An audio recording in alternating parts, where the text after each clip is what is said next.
SheFantasy presents the full Supernatural panel from Megacon 2025. Welcome to Megacon, folks. Why y'all here? Hey, who's from the Orlando area? Hands up who's not from the Orlando area. I don't speak Scottish. What's that? It's a need-to-know basis only. I still don't speak Scottish. So, right, I've got a few questions for you, and then we also have some pre-submitted fan questions that we're going to have for you guys. But I'd love to start off and just ask each of you, give me one word to describe how you woke up feeling today, and one word of how you feel like you want to end today. I'm going to start. I'm going to steal this. I love it. Okay. First and foremost, children, cover your ears. I feel so honored and flattered. It feels like a different world to kind of be like, wait a second, we're now roughly 5 years from the end of the show, and to come here and to see people for the last 3 days, 3.5 now, who have met their friends and shared this journey with their family members and friends, and to still see y'all coming out. And I know a lot of y'all are here for Pokemon, I am too, but it's really, really special. So on a human level, thank you all. So to answer your question, I did wake up a little tired. Sure. So Genevieve, who was here Thursday, Friday, flew out yesterday morning, and we ordered room service. We got a bottle of champagne. We're like, yeah, here we go. But we're 42 and 44, so we're too tired to open it. So when we got home last night, Cliffy and I went to Hooters to watch UFC, and then I got home and I was like, I have a good idea. It's like 9:30 p.m. I'm gonna take this magnesium L-threonate like gel packet that helps you sleep. And I was like, I'm gonna open that champagne. I'm gonna drink some. So I did, and I had to pack it, so I woke up a little tired. A little regretful, but ultimately grateful. So I'm grateful for all of y'all. Part of our one word. Fair enough. Magnesium L-threonate does make you sleep pretty quickly, and champagne. Moderator, I'm going to shut you down.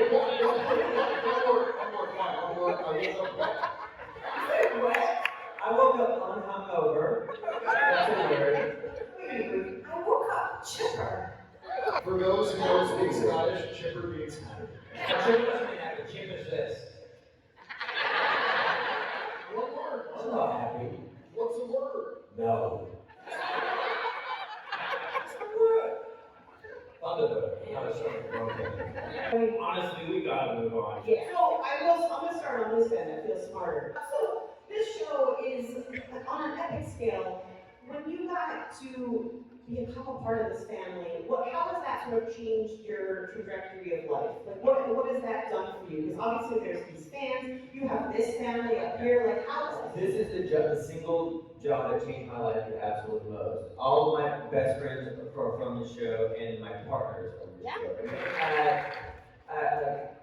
What my life is like now, I think about that all the time. What would have happened if I didn't do this show? I went from being a terrible mother in the show to actually being a mother because of the show. Don't have any kids, so I'm real thankful about that. Yeah, I know. I mean, again, the fact that we get to come to new places and old places, and get to see new and old friends, and we get to fill up rooms, it's still unbelievable, and it never ceases to amaze me, honestly.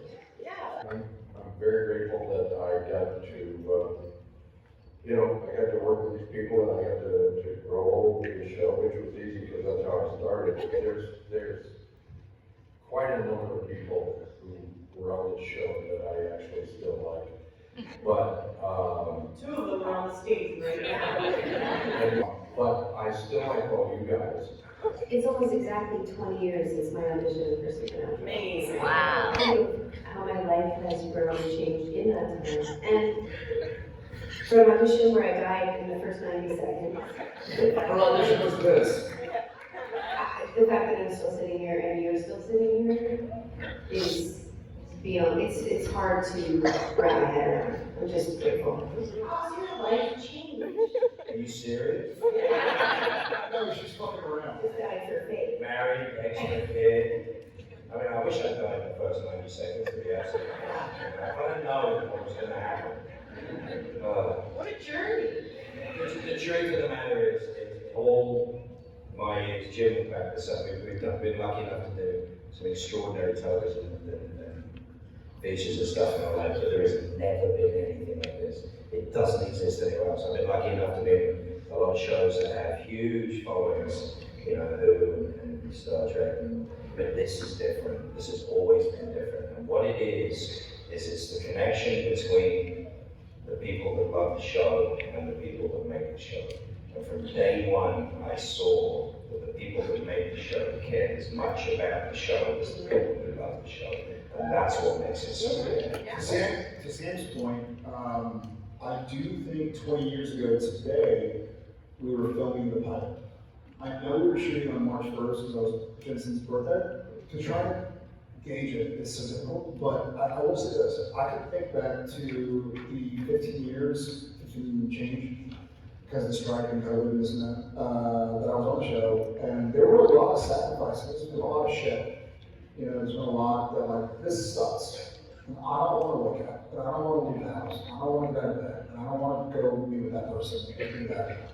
But in hindsight, I just feel so grateful for y'all, honestly, because I was very public about some of the shit I was going through, that I'd been kind of not secret about, but hadn't shared yet. And I was met with such love and acceptance that it meant a lot to me, and hopefully to some of y'all as well.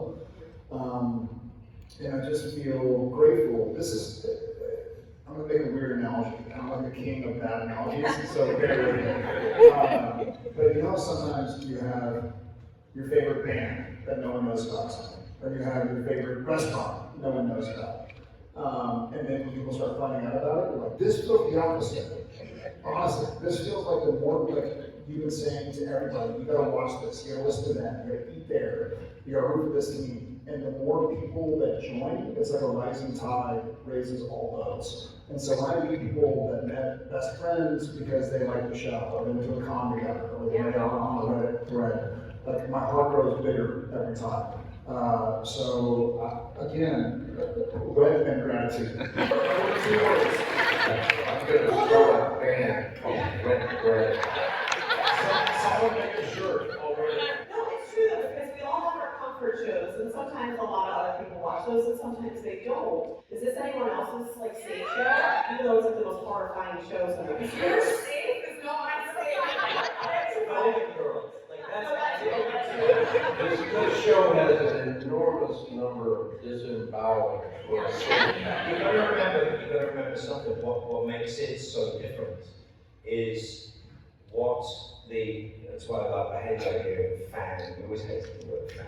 Fan comes from fanatic, it's a negative, it's always been a negative. Supernatural family is seeing what people do with other people in conjunction with the show, sharing lives, doing stuff. You guys make it bigger. It's not a normal thing. It's a wonderful antidote, as far as I'm concerned, to the craziness in the world. We are so grateful that it's taken us all together, you and us, on this journey. And there's new people. That's what blows my mind. For sure. The streaming is so helpful because like 10-year-olds can now become fans. Who's like your 10-year-old watching? We're still trying to decide whether or not we let our 12, 11, and 10-year-olds watch Uncle Jensen kill Mom. We have a family. We're over here and then on stage and on camera up there, these talented, wonderful, beautiful people.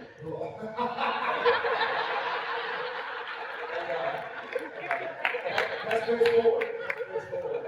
It was great along the way. We were also, and I mean this, and I'm looking up there. Oh, fucking theater. We're looking at full theater at Megacon 2025. And there were several years of our lives where we didn't know we'd get another season. And now here we are, 5 seasons later. After it ended, going like, cool. Like, who started watching the show in the last couple of years? Get out. Take the lady who lets her 10-year-old watch it.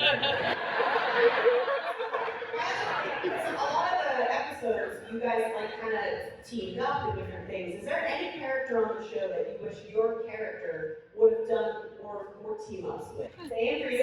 Same, yeah. Charlie, I mean, pretty sure I actually talked about doing the film filming a road trip just by ourselves. What's your answer to this? What are you doing? More time getting drooled on by cars. I almost drooled on him more. They gave me these new werewolf teeth. No, but like, it's not that you're drooling on me, it was more that like he's straddling me, he's like, oh, sorry. And so they were making me go at him for a long time. I could see drool coming out of his I'm just laying there, I'm like, I will say having worn vampire teeth and werewolf teeth and this and that, DJ is my absolute favorite other actors on the show to wear it, because in person at least, they look fucking stupid. And they're really sharp, and they cut the insides of your mouth, and so they're like, okay, let's put the teeth in, and so they come in and they like drag your gums so you can put them in, and they're like, okay, we cover it, so they pull your lip down, but they were hard. Alright. They're like spikes up. And so DJ, he would just stand there and be like, I feel stupid. Turning into a werewolf without CGI it looks dumb. 200 people behind the camera doing this. You don't do it, it won't edit. So you have to, but it looks so stupid and everybody around me is doing this. Even more than anybody, you stand around your heart and you go like, I feel stupid, I look stupid. I admit my penis with those for the later they were like new press on claws, like you just press the line. But they brought in full, they hired like some prosthetic makeup people to come in and they put them on from the knuckle. And so I went to the bathroom and pulled my pants down and couldn't get back up. Call Rufus and he'll let you know what's what. We get to the scene, and I'm sitting there, and I'm like, start dripping, and then finally like, okay, cut, and Jim looks up and he goes, you fucking idiot. I remember it every time. You nearly killed him. You suffocated him. Let's tell the truth. Oh yeah. Jim said I got kicked off set by a director because then it's Misha and Alex, and then we get off camera and the camera's still on Alex and Misha, and Jim starts going like,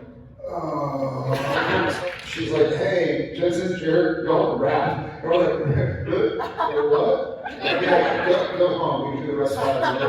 But wait, aren't we the leads of the show? You guys were actually so good at your jobs that we needed you offset. To the point where like, sometimes you'd be like, you know, you guys have to go press something, or Jared and Jessica will leave, and they'd be like, is it okay if we just use like a piece of tape? I'm like, I'm begging. Or they'd be like, Jared has to make a flight because he's failing. I'm like, fucking say hi home. Then they'd leave and everybody on set would be like, you know, less laughs, but let me tell you, we made those days. Well, I have some lovely pre-requested fan questions. But if your character could have any other completely different profession, what do you think your character would do for a living? You share. Gynecologist. I'm not a woman, but if I strolled into my gynecologist appointment and Jim was there, they're like, we're going to need you to spread a bed. Every profession? I think I'd be a great doctor. Or yoga teacher. I'm very pimpy. I would probably be an architect. You are very good at spatial planning and decorating. Very good. I think Rowena could be a good diamond expert. I probably Garth would be a guidance counselor. And in real life, I would be an art dealer. I love art, and it's my biggest passion. Have you seen any of the art down in Artist Alley with your faces on it? And we get given so many like beautiful drawings and paintings of ourselves. I saw somebody's calf with my face on it. I'm gonna sell DJ out for a second here, bear with it. We were doing maybe your first episode or something, and so I'm a large human. I used to be bigger when I was like in my 20s and 30s and working out and eating a bunch, but DJ is very lean, svelte, handsome, beautiful. And so we were doing some sequence, and they bring in the stunt guys, and the stunt guys are all bigger than I am. And I'm telling like 6'5", 220, 230, whatever. And so like Garth saves the day. And so they had this thing blocked out, like Garth comes in, pulls one of the vampires off, and like kicks another one, and does something. And then we all get there to block, and they're like, you know, DJ, hey, you know what? No, forget the blocking. We're gonna give you a taser. And he's like, I think I've tased more people in TV shows and movies than any other.